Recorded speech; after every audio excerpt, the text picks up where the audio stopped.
Mason Hanahan was spending the night at the home of his father, Austin, in Lexington, South Carolina. Mason went to the address after baseball practice and fell asleep on the couch after playing Fortnite. Also present in the home was Austin's girlfriend, 23-year-old Linda Monette. At around 12:30 a.m., a masked intruder kicked in the door, leading to a gunfire exchange with Austin. The latter suffered a non-life-threatening injury, but his son was caught in the crossfire. Mason was shot in the head and died shortly thereafter, with ballistics finding that the fatal bullet had come from the intruder's gun. In spite of extensive police efforts, the shooter's identity remained a mystery. However, in the days that followed Mason's death, attention fell upon his father's girlfriend. Investigators determined that she had ties to local gang members and she'd made inconsistent statements regarding the circumstances of the home invasion. On May the 17th of 2019, during a voluntary interview with the Lexington County Sheriff's Department,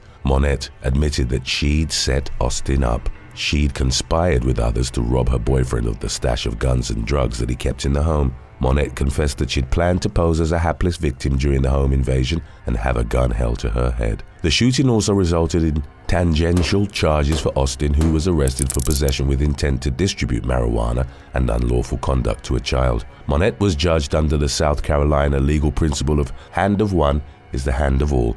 It meant that anyone who joined another to accomplish an illegal purpose was liable criminally for everything done by his confederate incidental to the execution of the common design and purpose. In other words, by virtue of the fact that Monette had conspired to commit the crime, she was just as responsible for Mason's death as the person who'd pulled the trigger. The 25-year-old was found guilty of charges that included murder, criminal conspiracy, and burglary in the first degree. In late September of 2021, she was sentenced to 40 years in prison.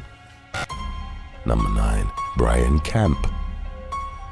In 2022, Massachusetts man Brian Camp separated from his girlfriend, Brooke Janik, who was also the mother of his 2 children. She went on to briefly date a man by the name of Jonathan Latendra, but then ended things. By late 2022, Janik and Camp had gotten back together. As reflected by text messages, Latendra was enraged by the woman's decision to reconcile with her ex. On December the 27th of 2022, 27-year-old Latendra broke into the couple's Chesterfield home and attacked Camp while he was naked in bed next to Janik. In a frantic 911 call, the latter told the dispatcher that Camp and Latendra were fighting over control of a shotgun. The couple's children were in the home at the time of the incident but were not believed to have witnessed the altercation. After a struggle lasting roughly 10 minutes, Camp was able to grab a Sig Sauer pistol and he shot the other man in the stomach. The gun blast was heard during Janik's 911 call, as was a second shot, which rang out 8 minutes later. Camp had aimed the second shot to Latendra's head, killing him. In spite of defending his family during a home invasion, Camp was arrested and went on trial for voluntary manslaughter. The prosecution accepted that the first shot was a clear example of self-defense. However, they argued that the second shot was unnecessary and motivated by Camp's anger towards Latendra. It was described as a form of vigilante justice rather than reasonable self-defense. The prosecution's case was also partially based on Camp's police interview, taken hours after the shooting, in which he claimed to have shot Latendra 1, maybe 2 times. The statement was regarded as disingenuous, as it implied the man had been shot consecutively and not 8 minutes apart. During the trial that followed, Camp maintained that Latendra had remained aggressive after the first shot and tried to attack him. He also noted that during the police interview, he was still processing the traumatic event, stating, "My mental state was blurry and jumbled up at best." After he initially opened fire, Camp called his boss, whom he reportedly regarded as a father figure. The man advised him to immediately photo document the scene. A photo taken after the first shot showed Latendra in a different position than the one in which he was found by law enforcement, indicating he was able to move between shots and hadn't been neutralized, as the prosecution suggested. Camp's defense also pointed out that he was at a significant physical advantage, as he weighed 145 pounds on a 5'9" frame, while Latendra was 6 feet tall and at least 45 pounds heavier. Ultimately, in late November of 2024, Camp was found not guilty and free to return to his family. Number 8. Aubrey Horton. The Atlanta Police Department responded to an attempted burglary in the 8,000 block of Orkney Way, near the St. Andrews Golf Club, on the morning of October the 4th of 2024. Upon arriving at the scene, officers found a man who would be identified through his fingerprints as their off-duty colleague, 32-year-old Aubrey Horton. He'd suffered a fatal gunshot after trying to break into his neighbor's home. While in a state of extreme distress, Horton had been with the Atlanta Police Department since 2015 and had recently joined its fugitive unit as an investigator. Leading up to the incident, he was captured on surveillance footage running through the homeowner's driveway, wearing no shirt or shoes, and flailing his arms while shouting, "Jesus, save us and help me!" Yes! Save me! Oh, help me! Help me! Upon reaching his neighbor's porch, Horton said, "Yes, baby. Oh, I'm home. Help me! Help me!" He then continuously bashed his shoulder against the door, trying to break it down while pleading for help. The homeowner, with whom the cop had no prior relationship, was awoken by the commotion. He grabbed a pistol and through the door, asked Horton if he was okay, to which the latter replied, "I love you," before screaming and lying down on the porch. He then jumped to his feet and appeared to try the door handle before the video cut off. It would emerge that after the neighbor had cracked the door open, Horton forced his way inside and knocked him down. The homeowner consequently fired a single shot, killing him. Horton was a decorated member of the police force. The fatal shooting occurred just 10 days after he'd received the Investigator of the Year award from the City of Atlanta Police Department at the 20th Annual Crime is Toast Awards. The authorities suspected that he was under the influence of narcotics or experiencing a mental health crisis at the time of the bizarre home invasion. An investigation was launched, but preliminary findings indicated that the shooter would face no charges. Number 7. Incident in Los Angeles. A doorbell camera in the Winnetka neighborhood of Los Angeles captured an unnamed suspect breaking into a home in late August of 2024. The man, described as being in his mid-20s, was carrying a shovel as he approached the door, which was reportedly deadbolted at the time. He repeatedly slammed his shoulder into the door until he broke through and forced his way inside. The homeowner's son, Joseph Santos, described what followed in an interview with CBS. The perpetrator headed straight for the upstairs master bedroom, where Santos's parents were sleeping. Santos wasn't home, but his sisters were in rooms nearby. A struggle ensued between the intruder and the young man's father. During the altercation, the homeowner grabbed a knife and stabbed the suspect. The latter fled, leaving behind a trail of blood, and was arrested by the police shortly thereafter. He was taken to a local hospital in stable condition. Santos praised his father's actions, telling CBS, "I definitely would have done the same thing because we are a super close family. We are all we have, and he needed to do what he had to do." Number 6. Gregoryi Birch. In November of 2015, Georgia man Gregoryi Birch won $434,272 on the Fantasy 5 lottery. The Fitzgerald resident, who worked as a forklift driver, used the money to buy a house in which he would live with his girlfriend, Jasmine Hendricks, and his 3 children. He also directed some of the winnings towards buying Christmas gifts for the less fortunate people in his neighborhood. Late at night on January the 20th of 2016, multiple ski mask-wearing intruders broke into Birch's home and demanded to know where the money at. One of the intruders then shot Birch twice in the knee. Hendricks, who was present at the scene, later stated that Birch begged the intruder, saying, "Don't do it, bro. Don't do it in front of my kids. Please don't do it in front of my kids. An old lady, please don't do that, bro. Please don't." The intruders left the home for a few minutes, but then returned, and one of them killed Birch with multiple shotgun blasts. The robbers made off with cell phones at about $200. 7 suspects, who ranged in age from their mid-teens to their late 20s, were arrested in connection to the incident. They were identified as Nathaniel Baker, Keona Dios, Ernest Holcomb, Anjavel Johnson, Wayne Jordan, DeBrentis Overstreet, and Rosalind Swain. The thugs made statements which, according to prosecutors, indicated that they did not appreciate that Birch had bought gifts for the children in the neighborhood. They decided to rob him because they believed that he was showing off and flexing. All were charged with malice murder, armed robbery, aggravated assault, and possession of a firearm during the commission of a crime. Overstreet was identified as the gunman.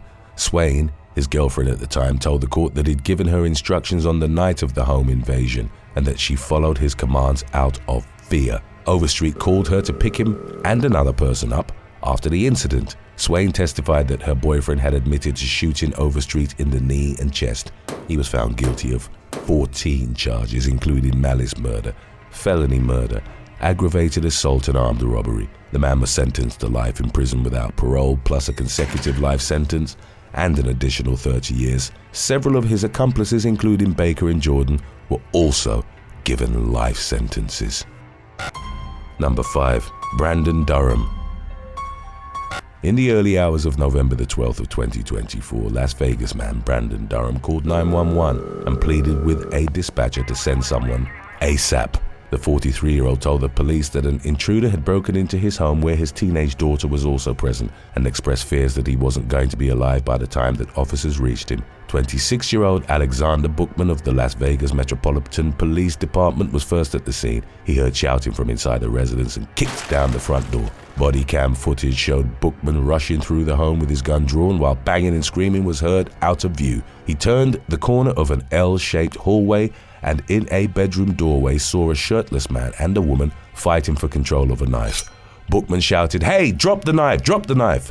Less than 2 seconds before he opened fire and shot the shirtless man in the head. He and the woman with whom he had been fighting both dropped to the floor.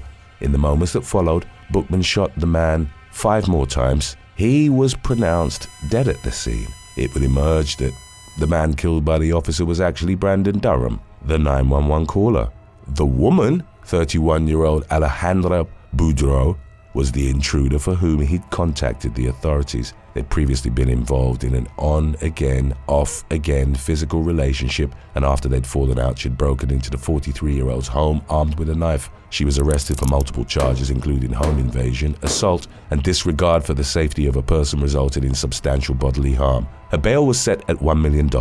A Las Vegas police union lawyer claimed that Durham's death was tragic, but argued that Bookman was not at fault as he was doing his job and did not intend to commit a crime. That viewpoint was not shared by Durham's family and community, who demanded that Bookman be fired and face legal punishment. They believed that the officer was never in danger and that his use of lethal force wasn't warranted. Quentin Savoy, president of the Las Vegas branch of the National Association for the Advancement of Colored People, urged the public to pressure Clark County District Attorney Steve Woolsome to charge Bookman with murder. Savoy told the media, "When you call the police, you expect to keep your own life." Durham's daughter stated, "I am disgusted in how the Metropolitan Police told my father after killing him to stay down." Updates from early December of 2024 indicated that Bookman had been placed on paid leave while the matter was investigated further.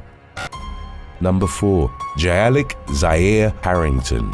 In September of 2024, gunfire was reported at an apartment in Charleston, South Carolina. Law enforcement went to the scene and found that 21-year-old Alikzier Harrington, a linebacker at Division II West Virginia State, was gunned down in a home invasion. Multiple shots were fired during the disturbance in the residence hallway, according to a statement by Charleston Police Lieutenant Tony Hazlett. The incident occurred while the young athlete was on the phone with his friend Miles Jones. The latter told the media, "I heard the gunshots. 3 gunshots and then him yelling." Jones then called out Harrington's name but received no reply. The football player was pronounced dead at the scene and no suspects were identified in the immediate aftermath. Tributes started flowing in for Harrington, whom West Virginia state officials said truly embodied what it means to be a student athlete and was a leader not only on campus but in the community. During Christmas, Harrington would create a GoFundMe to help less fortunate families, and the West Virginia State Athletic Department established a donations fund to continue his charity work. Updates from mid-October of 2024 indicated that the investigation was ongoing and that the police had identified persons of interest in the murder. Number 3. Jacinto Remigio.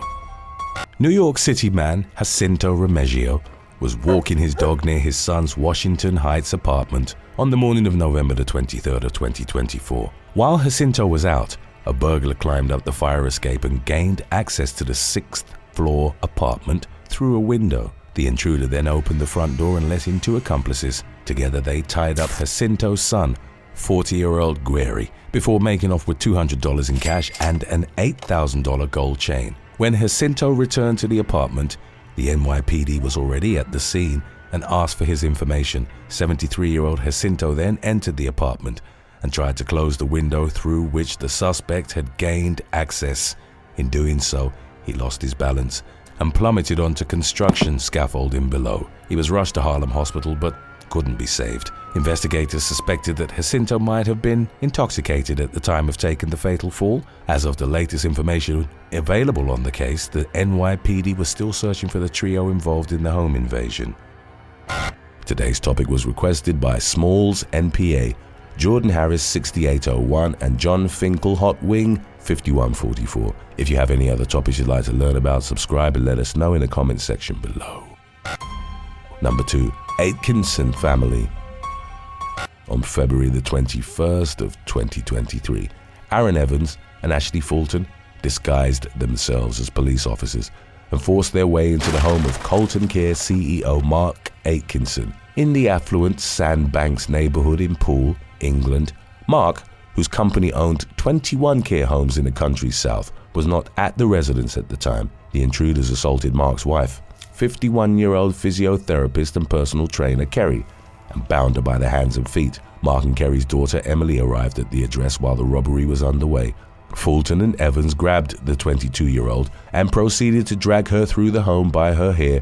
They threatened to burn Emily with a clothing iron and shoot her in front of her mother unless they were given the access code to the family's safe. The young woman initially refused to give in to their demands. She then introduced the wrong code twice on purpose before telling the robbers that an alarm would be triggered if she did so a third time. Emily's ruse reportedly elicited panic from Evans and Fulton, who locked her and Kerry in a bathroom. Before fleeing, the thieving duo ransacked the £2.5 million property and made off with over £200,000 worth of luxury watches, designer handbags, Cartier jewelry, cash, and the victims' mobile phones. In the incident's wake, Emily was able to free herself and reach a neighbor's house. She called the police and afterwards cut Kerry's restraints. Fulton had a long history of violence and had amassed 13 convictions for dozens of offenses that included armed robberies and beating a man with a golf club. Evans had nearly twice as many convictions for 110 offenses. He'd been given a life sentence for armed robberies in 2004. He then escaped from prison and carried out a gunpoint raid at a jewelry store in Essex and a heist on a Securicor van before he was recaptured. He was on license at the time of the home invasion. In spite of their extensive criminal records, the duo made a series of mistakes that would facilitate law enforcement's efforts to find and arrest them. Their getaway car, which was registered to Fulton's address, was caught on CCTV. Additionally, they left their DNA all over the crime scene. On April the 18th of 2023, Evans was arrested at a Birkenhead ferry terminal. He was found to be in possession of a Rolex watch and a fake passport. Fulton and his girlfriend, 23-year-old Lacey Langton, were arrested at a hotel near Heathrow Airport on May the 14th. They had with them a bag of watches and jewelry as well as thousands in cash. None of the valuables came from the Atkinson home invasion, and the family never recovered their possessions. Fulton's online activity revealed orders for the police ID wallets and lanyards they'd used in the heist, and just 2 hours after the robbery, he'd searched for the rare model of Patek Philippe watch pilfered from the home. By the end of November of 2024, Fulton and Evans were both deemed dangers to the community and jailed for life with minimal custodial sentences of 9 and 12 years respectively. This isn't our first episode about home invasions. If you didn't see the first one, then stick around after number 1 because it's coming up right after. Number 1. Haley Adams.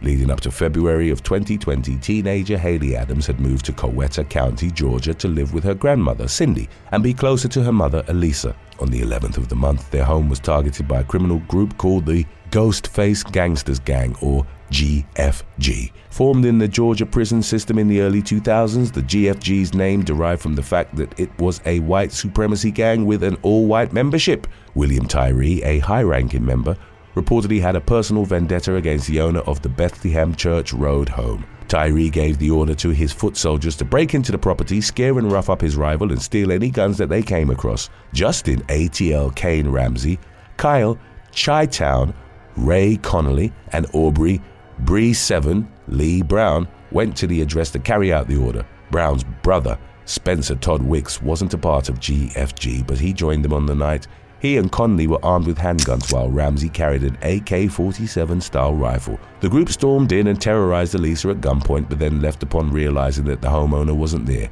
As they returned to their getaway car, Adams came out of her hiding spot inside the home. The girl, who was at the time in her early teens, armed herself with a BB gun and went after the intruders. Home surveillance captured a muzzle flash as Ramsey opened fire with his rifle.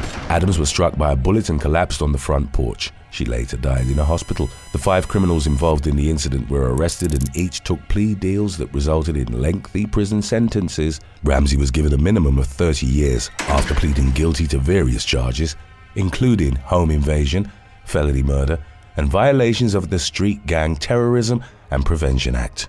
Gang leader Tyree admitted similar charges and was given a 60-year sentence, with the first 35 years spent behind bars. Brown, Wicks, and Conley pleaded guilty to voluntary manslaughter and home invasion in the first degree, among other charges, resulting in minimum terms of 30, 25, and 25 years. On February the 22nd of 2022, 23-year-old Shannon Gilday forced his way into a home in Richmond, Kentucky, armed with a rifle and decked out in some sort of dark camo or tactical-style jacket. He proceeded to gun down Jordan Morgan while she was in bed. The gunfire awoke Morgan's parents, and when her father, Wesley, went to investigate the noise, he was met by Gilday, who shot him 3 times, twice in the arm and once in the hip. Wesley then retrieved his 6-hour 9mm handgun and opened fire on the intruder. In a subsequent interview with a local media outlet, the man said he grabbed a second weapon and positioned himself behind the couch before shooting an additional 8 rounds in the suspect's direction. Gilday fled the scene and Wesley dialed 911. Although Jordan unfortunately succumbed to her gunshot wounds, Wesley's wife and 14-year-old daughter came away from the frightening incident completely unscathed. Several days later, Gilday was spotted walking along Barnes Mill Road in Madison County in the early hours of the morning. He was taken into custody on charges of murder, burglary, criminal mischief, and assault, as well as 2 counts of attempted murder. In a statement released by the suspect's mother, she revealed the young man hadn't been of sound mind in the weeks leading up to the deadly invasion. He allegedly became distraught after coming to the conclusion that a nuclear war was imminent, and also indicated he thought he was being followed by the CIA. It was subsequently theorized that Gilday had targeted the Morgan family home due to it containing a 2,000 square foot fully stocked and furnished doomsday bunker, which he sought to take shelter in, given what he believed to be the inevitability of nuclear fallout. Number 6. 2022 Ceres break-in. At about 6 a.m. on September the 27th of 2022, the Stanislaus County Sheriff's Office in California received a call about a break-in on the 2600 block of Gondring Road in the city of Ceres. Deputies responded to the scene where they found 22-year-old Christian Sanchez suffering from critical injuries. The young man was taken to a nearby hospital, but doctors' attempts to save him ultimately proved fruitless. In the aftermath, investigators used footage from the Sanchez family's home surveillance camera to gain a clearer picture of the events that had transpired. The video, which was later shared with local media outlet KCRA-TV, showed a group of armed assailants force their way into the residence while holding Sanchez at gunpoint. Each of the suspects was wearing hoodies and had their faces concealed from the camera. A police report revealed that sometime during a subsequent struggle between Sanchez and the intruders, he was shot, at which point the suspects fled the scene. Detectives expressed frustration over the Sanchez family's decision to release the footage to the public before sending it to law enforcement. Nevertheless, the video did generate new leads for the sheriff's department in their efforts to identify the perpetrators of the deadly home invasion. Number 5. Shooting of Natalie Mandali.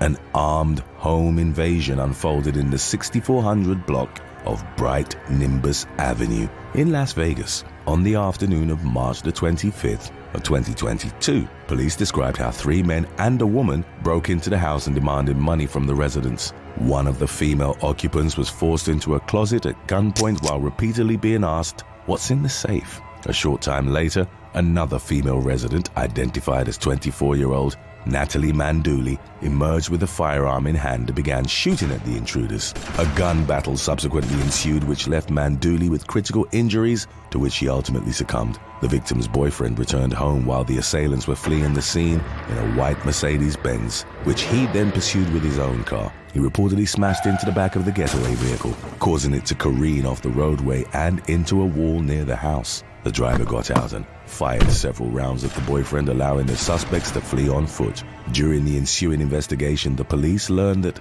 $5,000 in cash had been stolen during the home invasion. Mandali's boyfriend, it emerged, was well known for selling high-end jewelry on Instagram, which likely accounted for why his residence was targeted by the suspects. Investigators searched the crashed Mercedes, inside of which they found the stolen cash, as well as a red backpack. The backpack contained a Chromebook and a notebook that was riddled with homework assignments. In the top right corner, the name Kamari Oliver had been written.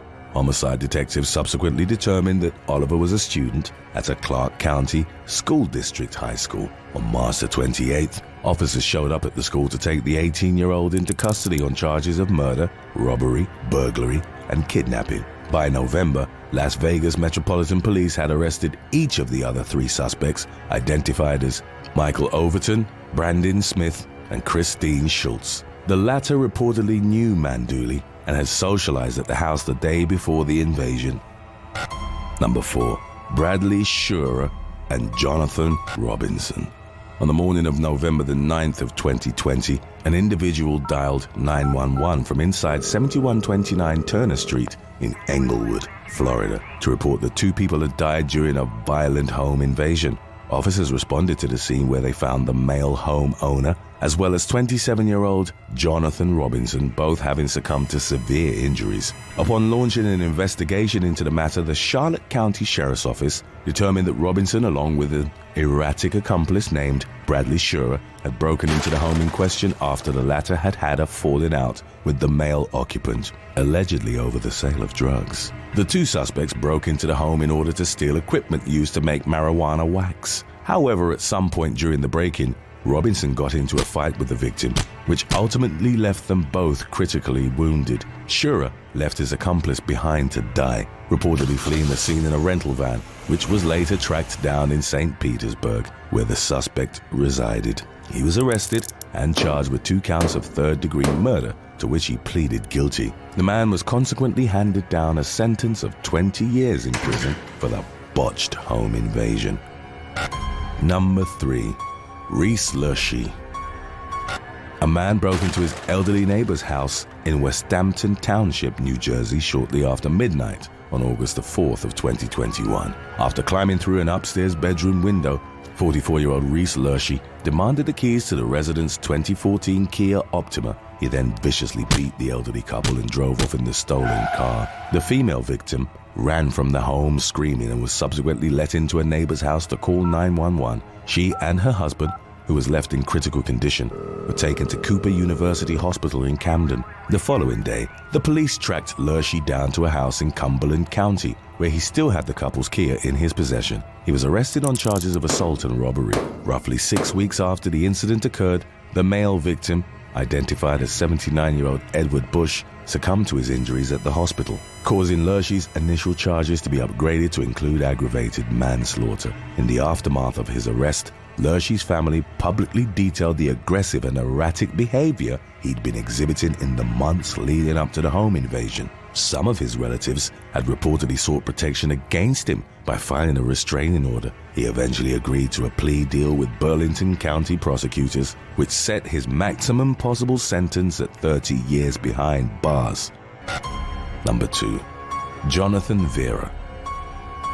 Texas man Silvano Cortez and his wife were sleeping in their Harris County home one night in October of 2017 when they were suddenly awakened by a pair of armed intruders who demanded money. The tenant, who rented a small apartment in Cortez's backyard, heard the commotion and snuck into the house with a firearm in hand. A physical struggle ensued, which culminated in Cortez being fatally shot by one of the suspects. The assailants then fled the scene as Cortez's tenant fired several rounds in their direction, hitting one of them, Houston teen Jonathan Vera, in the right cheek. A short time later, Vera was dropped off at the emergency room of LBJ Hospital, where he received treatment for the gunshot wound. He eventually left the hospital but later returned, at which point he was taken into police custody on a charge of capital murder. Because he was a juvenile, Vera wasn't eligible for the death penalty or life without parole. In November of 2022, after reaching a plea bargain with prosecutors, the young man was sentenced to 30 years in prison. As of the latest updates on the matter, Vera's accomplice hadn't yet been identified by the authorities. Number 1. Stephen Brown and Haley Dandridge.